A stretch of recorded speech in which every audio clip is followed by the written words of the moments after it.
Hi viewers, welcome to Bhaskar's area.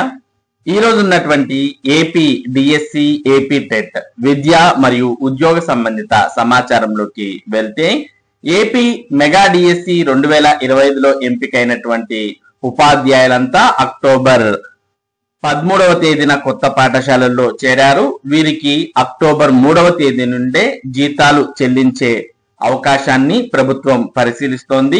మరి October 3వ తేదీ నుంచి వీరంతా కూడా ట్రైనింగ్ లో ఉన్నారు కాబట్టి, ట్రైనింగ్ నుండే మరి వీరు అటెండెన్స్ అనేది వేశారు కాబట్టి, మరి అక్టోబర్ 3వ తేదీనే జీతాలు చెల్లించడానికి ఎక్కువ అవకాశాలు ఉన్నాయి. ఇక ఏపీ మెగా డిఎస్సి 2025 మొత్తం ప్రక్రియ పూర్తయినట్టుగానే మనం భావించవచ్చు. ఇక రాబోయే మెగా డిఎస్సి కోసం అభ్యర్థులంతా సిద్ధం అవ్వాల్సిన అవసరం ఉంది. ఇక నవంబర్ మొదటి వారంలో ఏపీ టెట్ నోటిఫికేషన్ విడుదల చేయడానికి ప్రభుత్వం ఏర్పాట్లు చేస్తోంది. ఇక నెక్స్ట్ సంవత్సరం 2026లో జనవరిలో డిఎస్సి నోటిఫికేషన్ విడుదల చేయడానికి ప్రభుత్వం ఏర్పాట్లు చేస్తోంది. మరి మెగా డిఎస్సి నోటిఫికేషన్ లో దాదాపు 16,000 దాకా ఉద్యోగాలు భర్తీ చేసినటువంటి ప్రభుత్వం రాబోయే డిఎస్సి 2026లో మాత్రం మరి ఇన్ని పోస్టులు ఉండే అవకాశం ఉండదు. అది కూడా మరి కేవలం ఎస్జిటి పోస్టులే ఎక్కువగా ఉండే అవకాశం ఉంటుంది. ఇక స్కూల్ అసిస్టెంట్ పోస్టులు అయితే చాలా వరకు ఎక్కువగా ఉండవు. మరి ఏవైతే ఈ మెగా డిఎస్సి 2025లో మిగిలిపోయినటువంటి పోస్టులు ఉన్నాయో ఆ పోస్టులు కూడా డిఎస్సి 2026కు క్యారీ ఫార్వర్డ్ అవ్వడం జరుగుతుంది. అంటే ఏవైతే ప్రస్తుతం భర్తీ కాలేదో అటువంటి పోస్టులు, మరలా ఏవైతే పోస్టుల్లో కొద్దిమంది అభ్యర్థులు జాయిన్ కాలేదో అటువంటి పోస్టులు, అవన్నీ కూడా రాబోయే డిఎస్సికి క్యారీ అవ్వడం జరుగుతుంది. మరి డిఎస్సి 2026లో ఇప్పుడు ఉన్నటువంటి పత్రికా సమాచారం ఆధారంగా చూసుకుంటే దాదాపుగా 2,000 పోస్టులు ఉండే అవకాశం ఉంది. మరి మెగా డిఎస్సిలో 16,000 పోస్టులు భర్తీ చేశారు, అందుకే దాన్ని మెగా డిఎస్సి అన్నారు. ఇక డిఎస్సి 2026లో 2,000 దాకా పోస్టులు ఉండే అవకాశం ఉంది అంటూ ఈ రోజు మనం సమాచారాన్ని చూస్తూ ఉన్నాం. దాన్ని ఇక్కడ ఒకసారి గమనించవచ్చు. మరో డిఎస్సికి సన్నద్ధం, త్వరలో టెట్ నోటిఫికేషన్, జనవరిలో డిఎస్సి నోటిఫికేషన్, సుమారు 2,000 పోస్టుల భర్తీ, ఎన్సిటి నిబంధనల అమలు. పాఠశాల విద్యాశాఖ మరో డిఎస్సికి సన్నద్ధం అవుతోంది. జనవరిలో డిఎస్సి నోటిఫికేషన్ ఇస్తామని మంత్రి నారా లోకేష్ ఇప్పటికే ప్రకటించారు. దీంతో ముందుగా టెట్ నిర్వహణకు చర్యలు ప్రారంభించింది. దీనికి సంబంధించిన నోటిఫికేషన్ ను త్వరలోనే జారీ చేయనుంది. అయితే ఈసారి న్యాయ వివాదాలను మరింత తగ్గించేందుకు అధికారులు చర్యలు చేపట్టారు. ఈసారి టెట్ కు అర్హతల విషయంలో పూర్తిగా ఉపాధ్యాయ విద్యా జాతీయ మండలి ఎన్సిటిఈ నిబంధనలు పాటించాలని నిర్ణయించారు. అభ్యర్థుల అర్హతలు, డిగ్రీ మార్కులు, ఇతర అంశాల్లో పూర్తిగా ఎన్సిటి నిబంధనలే అమలు చేయనున్నారు. సుదీర్ఘ కాలం నుంచి టెట్ లో ఒకే తరహా నిబంధనలు అమల్లో ఉన్నాయి. వాటి వల్ల ప్రతిసారి డిఎస్సి నిర్వహణ సమయంలో న్యాయ వివాదాలు తలెత్తుతున్నాయి.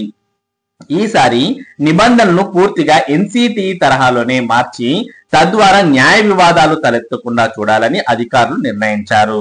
అలాగే జనవరిలో ఇచ్చే డిఎస్సి నోటిఫికేషన్ లో సుమారు 2,000 పోస్టులు ఉండే అవకాశం ఉంది.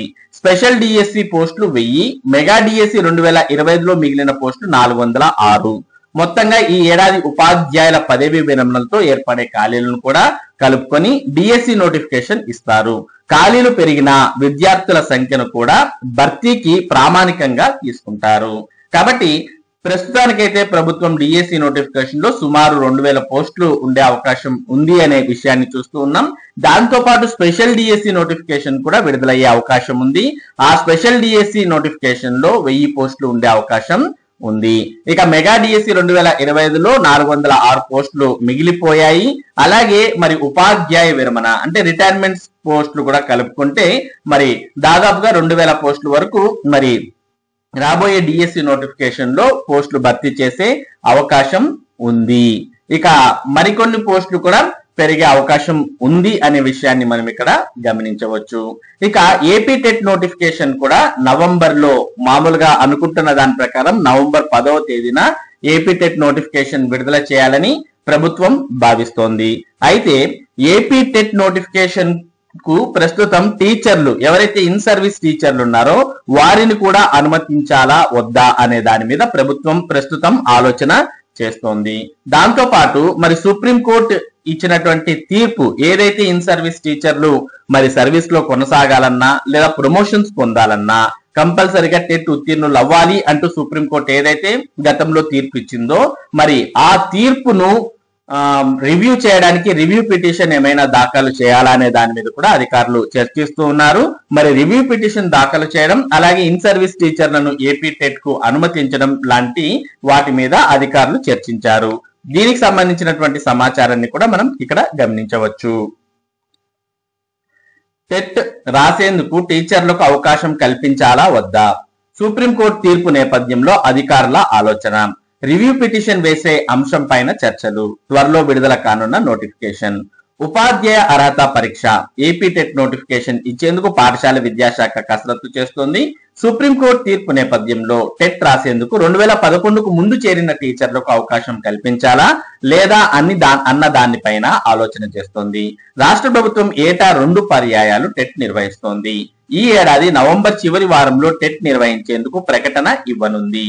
జనవరిలో డిఎస్సి ప్రకటన ఉన్నందున ఈ లోపు టెట్ ను పూర్తి చేయాలని భావిస్తోంది. సర్వీస్ లో ఉన్న ఉపాధ్యాయులు ఉద్యోగంలో కొనసాగాలంటే టెట్ పాస్ కావాలని సుప్రీంకోర్టు సెప్టెంబర్ 1వ తేదీన తీర్పు వెలువరించింది. అప్పటి నుంచి 2 ఏళ్లలో ఉత్తీర్ణులు కావాలని, పదోన్నతి పొందాలన్నా పాస్ కావాలని స్పష్టం చేసింది. 5 ఏళ్లలో పదవి విరమణ చేయబోయే వారికి అవసరం లేదని, వారు పదోన్నతి పొందాలంటే మాత్రం టెట్ పాస్ అవ్వాలని పేర్కొంది. ఈ నేపథ్యంలో నవంబర్లో నిర్వహించే టెట్ కు ఇప్పటికే పనిచేస్తున్న టీచర్లకు అవకాశం కల్పించాలా లేదా అనే దానిపై ఆలోచన చేస్తోంది. ఒకవేళ టీచర్లకు అవకాశం కల్పించాలంటే జీవోలోను సవరణలు చేయాల్సి ఉంటుంది. ఇక రివ్యూ పిటిషన్ పైన ఆలోచనలు. సుప్రీం కోర్టు తీర్పుపై రివ్యూ పిటిషన్ వేసే అంశం పైన ప్రభుత్వం ఆలోచిస్తోంది. ఇప్పటికే పలు ఉపాధ్యాయ సంఘాలు రివ్యూ పిటిషన్ వేయాలని విద్యాశాఖ అధికారులకు వినతి పత్రాలు సమర్పించాయి. యూటీఎఫ్ రివ్యూ పిటిషన్ దాఖలు చేయగా ఏపీటీఎఫ్ సైతం రివ్యూ పిటిషన్ వేసేందుకు సిద్ధమైంది. మరికొన్ని సంఘాలు సైతం అదే దిశగా యోచిస్తున్నాయి. విద్యా హక్కు చట్టం అమల్లోకి వచ్చిన తర్వాత 2011 నుంచి టెట్ నిర్వహిస్తున్నారు. దీనికంటే ముందు డిఎస్సిలో ఉద్యోగాలు పొందిన టీచర్లకు టెట్ లేదు. సుప్రీంకోర్టు వీరందరికీ 2 ఏళ్ల సమయం ఇచ్చింది. రివ్యూ పిటిషన్ వేసినా పెద్దగా ప్రయోజనం ఉండదని కొందరు ఉపాధ్యాయులు పేర్కొంటున్నారు. 2011కు ముందు చేరిన ఉపాధ్యాయులకు ప్రత్యేకంగా టెట్ నిర్వహిస్తే బాగుంటుందనే అభిప్రాయాన్ని కొందరు వ్యక్తం చేస్తూ ఉన్నారు. కాబట్టి మరి ప్రభుత్వం రివ్యూ పిటిషన్ వేయాలి అంటూ అధికారులు ఇక్కడ ఆలోచనలు చేస్తూ ఉన్నారు. దాంతో పాటు ఏదైతే టెట్ నోటిఫికేషన్ ఈ నవంబర్ లో రాబోతుందో మరి దాంట్లో కూడా కొత్త టీచర్లకు దాంతో పాటు అంటే ఇన్ సర్వీస్ టీచర్లకు మరి అవకాశం కల్పించాలా వద్దా అనే దాని మీద అధికారులు ఇక్కడ చర్చించిన విషయాన్ని మనం చూస్తూ ఉన్నాం. మరి సుప్రీంకోర్టు నిబంధనలు సడలించని పక్షంలో ఖచ్చితంగా ఎవరైతే ఇన్ సర్వీస్ టీచర్లు ఉన్నారో వారంతా కూడా ఏపీ టెట్ పరీక్ష రాసి ఉత్తీర్ణులు అవ్వాల్సినటువంటి పరిస్థితులు ప్రస్తుతం నెలకొని ఉన్నాయి. కాబట్టి వారంతా రాయాల్సిన అవసరం ఉంది. మరి ఇది ప్రస్తుతం AP mega DSC, AP DSC 2026 అలాగే టెట్ కు సంబంధించినటువంటి సమాచారం. ఇటువంటి ముఖ్యమైన సమాచారాన్ని భాస్కర్స్ ఏరియా మీకు అందిస్తూ ఉంటుంది. మరి ఈ సమాచారం మీరు మిస్ కాకుండా పొందడానికి మన భాస్కర్స్ ఏరియా యూట్యూబ్ ఛానల్ కు సబ్స్క్రైబ్ అవ్వండి. అలాగే ఈ వీడియోని లైక్ చేసి షేర్ చేయండి. Thank you for watching this video.